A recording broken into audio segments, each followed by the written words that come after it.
स्वागत है आप सभी लोगों का इतिहास विषय के मोस्ट इंपॉर्टेंट प्रश्नों की सुपर फास्ट रिवीजन के लिए।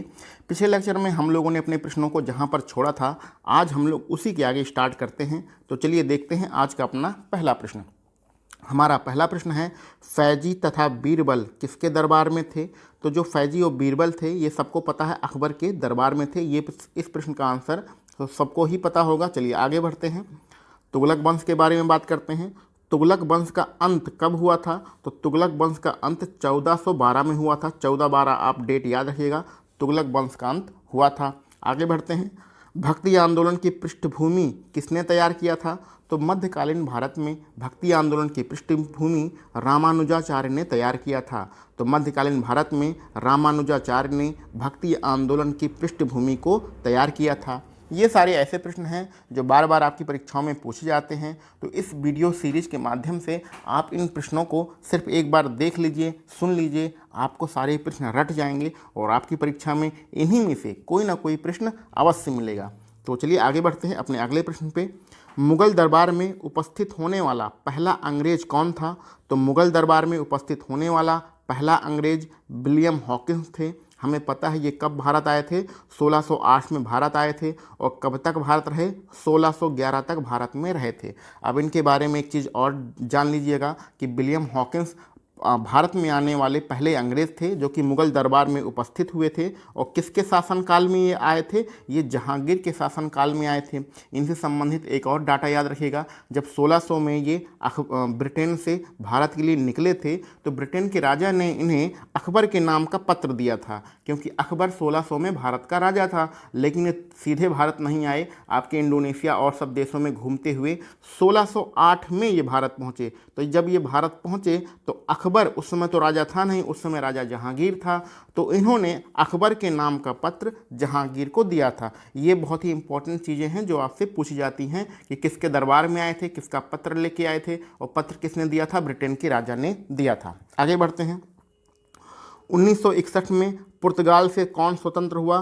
तो भारत की स्वतंत्रता के बाद भारत 1947 में स्वतंत्र हुआ था, लेकिन गोवा दमनदीप ये पुर्तगाल के ही अधीन थे।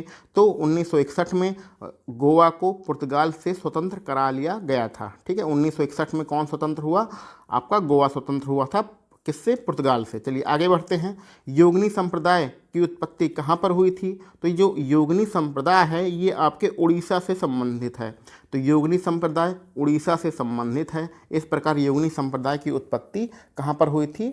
उड़ीसा में हुई थी। आगे बढ़ते हैं, मुगल काल में सूरत बंदरगाह को क्या कहा जाता है? तो ये जो सूरत बंदरगाह है ये गुजरात में है और मुगल काल में ये महत्वपूर्ण बंदरगाह था जहाँ से व्यापार होता था। इस प्रकार सूरत बंदरगाह को काबुल का मक्का कहा जाता है।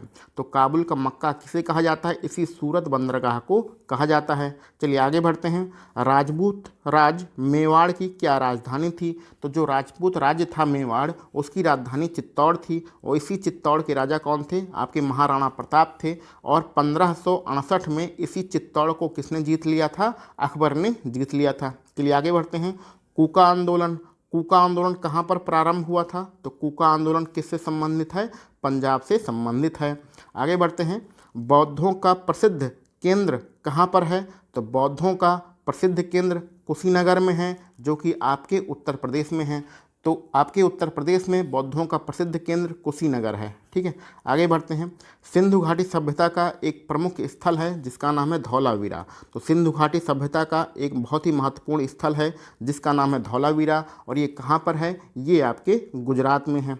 ठीक है, आगे बढ़ते हैं, बांग्लादेश कब बना, यानी बांग्लादेश का सृजन कब हुआ? इसको हम ऐसे भी कह सकते हैं कि बांग्लादेश कब बना? तो बांग्लादेश का निर्माण इंदिरा गांधी के समय में 16 सितंबर 1971 को हुआ था। तो 16 सितंबर 1971 को बांग्लादेश का निर्माण हुआ था।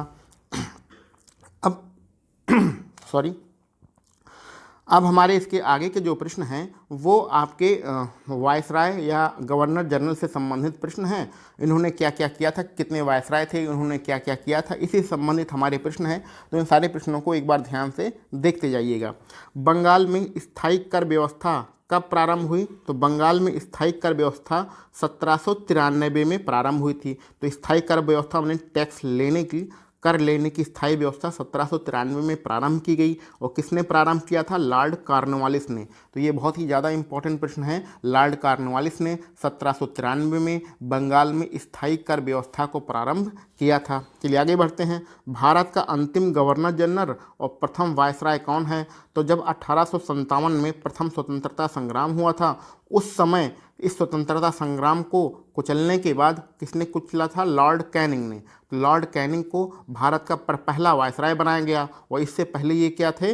भारत के गवर्नर जनरल थे। तो भारत का अंतिम गवर्नर जनरल और प्रथम वायसराय एक ही व्यक्ति थे। कौन थे? Lord Canning. और इन्हें कब बनाया गया? 1857 की क्रांति के बाद। तो यहाँ पर आपसे ये भी पूछा जा सकता है कि 1857 की क्रांति के समय गवर्नर जनरल कौन था? तो वहाँ पर भी आपका आंसर लॉर्ड कैनिंग ही होना चाहिए।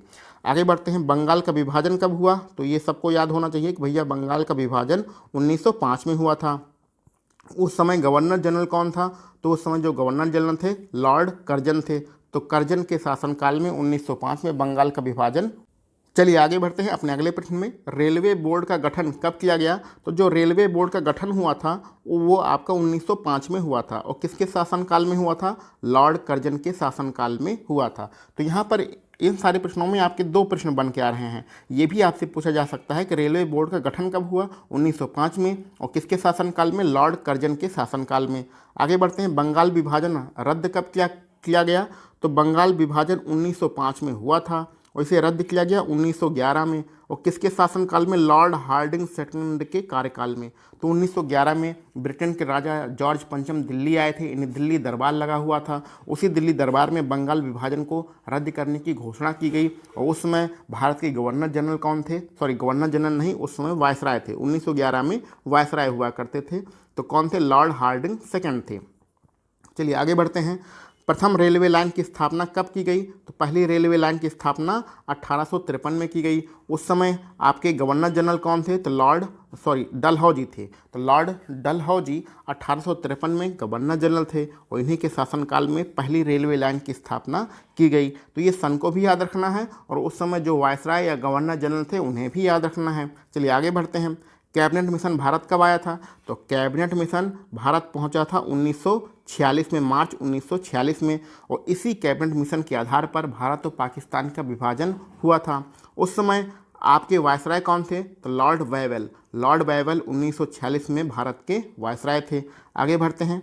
स्वतंत्र भारत का प्रथम गवर्नर जनरल कौन था? तो स्वतंत्र भारत के प्रथम गवर्नर जनरल, ये आपको याद होना चाहिए कि लॉर्ड माउंटबेटन थे। लॉर्ड माउंटबेटन स्वतंत्र भारत के प्रथम गवर्नर जनरल थे।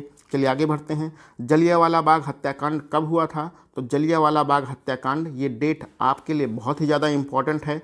13 अप्रैल 1919 को हुआ था जलियांवाला बाग हत्याकांड, 13 अप्रैल 1919। उस समय वायसराय कौन थे? तो लॉर्ड चेम्सफोर्ड। लॉर्ड चेम्सफोर्ड उस समय के वायसराय थे। आगे बढ़ते हैं। फोर्ट विलियम कॉलेज की स्थापना कब हुई? तो 1800 में फोर्ट विलियम कॉलेज की स्थापना हुई। और ये फोर्ट विलियम कॉलेज है कहाँ पर? ये कलकत्ता में है। तो कलकत्ता में 1800 में फोर्ट विलियम कॉलेज की स्थापना हुई। और उस समय बंगाल का गवर्नर कौन था? तो बंगाल के जो गवर्नर थे लॉर्ड वेलेजली थे। तो लॉर्ड वेलेजली के शासनकाल में 1800 में फोर्ट विलियम कॉलेज की स्थापना कलकत्ता में की गई थी। इस पूरे वाक्य को आपको याद रखना है। स्थायी बंदोबस्त कब स्टार्ट हुआ? तो स्थायी बंदोबस्त स्टार्ट हुआ आपका 1793 में। और इसके जन्मदाता कौन है? तो ये प्रश्न हम लोग ऊपर पढ़ चुके हैं कि लॉर्ड कॉर्नवालिस ने 1793 में बंगाल में स्थायी बंदोबस्त स्टार्ट किया था। स्थायी बंदोबस्त मतलब टैक्स लेने की, कर लेने की स्थायी व्यवस्था। आगे बढ़ते हैं। आपके दो बहुत ही महत्वपूर्ण कानून हैं। पहला तो है सती प्रथा और दूसरा है ठगी प्रथा। सती प्रथा का अंत कब हुआ? 1829 में। और ठगी प्रथा का अंत कब हुआ? 1830 में। और ये किसने किया था? लॉर्ड विलियम बैटिक ने किया था। तो लॉर्ड विलियम बैटिक ने 1829 में और सती प्रथा और 1830 में ठगी प्रथा का अंत किया। और यहाँ पर इस चीज़ के लिए यानी सती प्रथा के लिए आपको याद रखना है 1829 में लॉर्ड विलियम बैटिक ने सती प्रथा का अंत किया था। लेकिन सती प्रथा को को समाप्त करने में राजा राम मोहन राय का विशेष योगदान था। इन दोनों लोगों ने मिलकर, राजा राम मोहन राय और लॉर्ड विलियम बेंटिक ने मिलकर 1829 में सती प्रथा का अंत किया था। आगे बढ़ते हैं। प्रथम फैक्ट्री अधिनियम कब आया? तो प्रथम फैक्ट्री अधिनियम 1881 में आया। और किसने पारित करवाया था? लॉर्ड रिपन ने पारित करवाया था। यानी उस समय के जो वायसराय थे वो लॉर्ड रिपन थे। ठीक है, तो लॉर्ड रिपन जो वायसराय थे उन्होंने प्रथम फैक्ट्री अधिनियम 1881 में पारित करवाया था।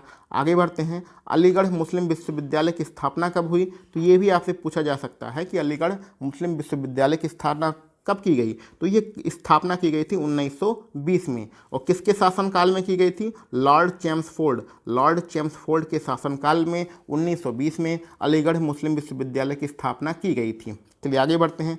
बंगाल में द्वैध शासन की स्थापना किसने की? तो यहाँ पर जो डेट लिखी गई है ये गलत है, 1965 डेट नहीं है। तो बंगाल में द्वैध शासन की स्थापना लॉर्ड क्लाइव के शासनकाल में किया गया था। तो लॉर्ड क्लाइव ने क्या काम किया था? तो लॉर्ड क्लाइव ने किया था बंगाल में द्वैध शासन की स्थापना की थी। चलिए आगे बढ़ते हैं। संविधान सभा की प्रथम बैठक कब हुई थी? तो संविधान सभा की जो पहली बैठक थी वो 9 दिसंबर 1946 को हुई थी। इससे आपके बहुत सारे इंपॉर्टेंट प्रश्न पूछे जा सकते हैं, जैसे कि 9 दिसंबर 1946 को अस्थायी अध्यक्ष कौन थे?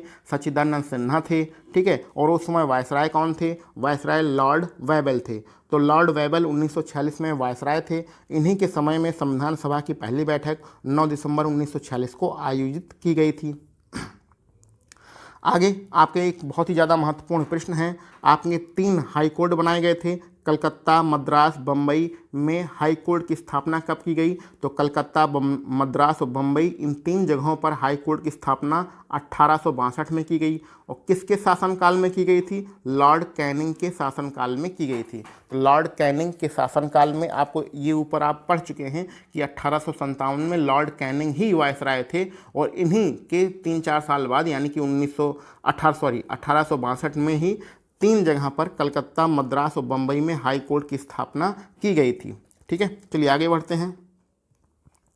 होम रूल लीग की स्थापना और चंपारण सत्याग्रह 1917 के समय वायसराय कौन था? तो होम रूल लीग जो हुआ था वो 1916 में हुआ था। और चंपारण सत्याग्रह, गांधी जी का चंपारण सत्याग्रह 1917 में हुआ था। और उस समय वायसराय कौन था? Lord Chelmsford. तो लॉर्ड चेम्सफोर्ड ही वायसराय थे 1917 और 1916 में।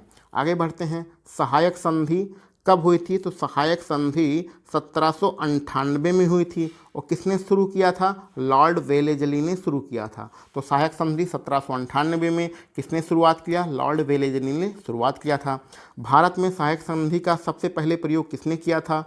तो भारत में सहायक संधि का सबसे पहले प्रयोग फ्रांसीसी गवर्नर डुप्ले ने किया था। तो इस चीज़ को याद रखिएगा, अंग्रेजों ने सबसे पहले सहायक संधि का प्रयोग नहीं किया था। भारत में सबसे पहले सहायक संधि का प्रयोग फ्रांसीसी गवर्नर डुप्ले ने किया था।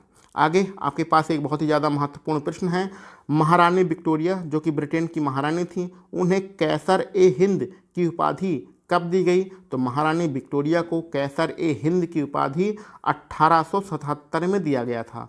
और उस समय वायसराय कौन थे? लॉर्ड लिटन। तो लॉर्ड लिटन जो कि वायसराय थे 1877 में, इन्हीं के शासनकाल में महारानी विक्टोरिया को कैसर ए हिंद की उपाधि दिया गया था। तो आज के लिए हमारे पास बस इतने ही महत्वपूर्ण प्रश्न थे। इसके आगे के प्रश्न हम लोग अपने अगले लेक्चर में सॉल्व करेंगे। आप सभी लोगों को वीडियो देखने के लिए बहुत बहुत धन्यवाद।